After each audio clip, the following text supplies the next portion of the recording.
Welcome, guys, to the watch list for the week of March 1st. So, obviously, a lot of drama over the weekend, especially with the US starting the attack on Iran and the Strait of Hormuz being closed, and a lot of other moving pieces. And I will start this video by saying that I don't really have much in terms of political information. I know everybody on Twitter went from being a Venezuelan politics expert to a Mexican cartel expert and now an Iranian politics expert. Personally, I don't understand all the moving pieces in this complex system, and all I can do is try and make sense of the charts and what we have in front of us.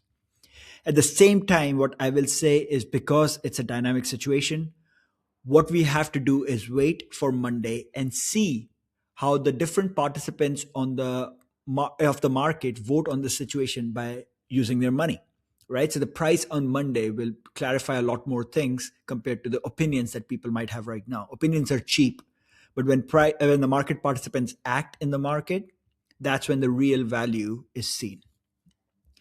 All right. So let's just look at the charts and see what we will have for Monday and how to prepare ourselves.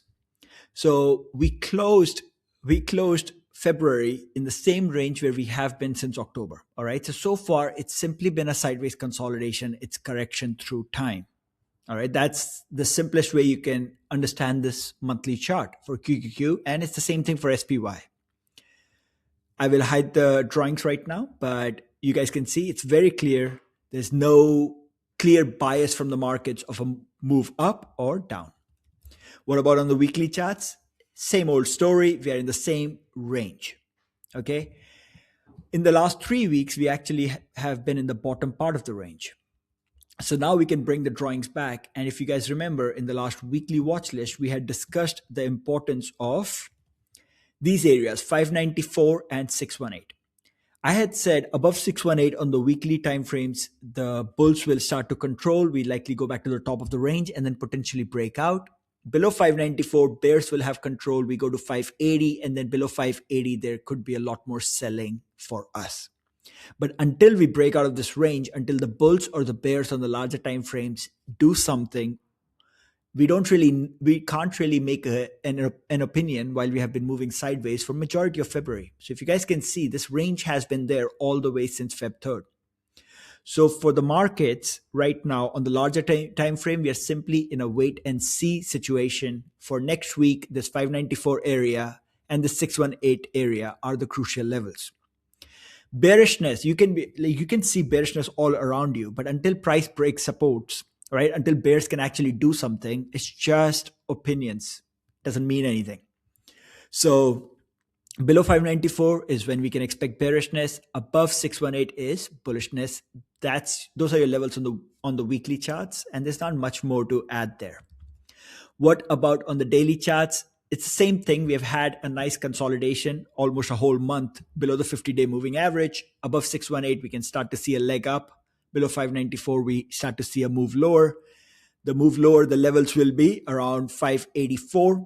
So this 583, 584 support area. And then below that, we can obviously see prices go much lower.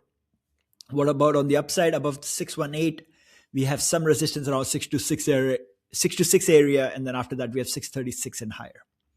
Obviously, the intraday levels, we are going to discuss them on a day-by-day basis.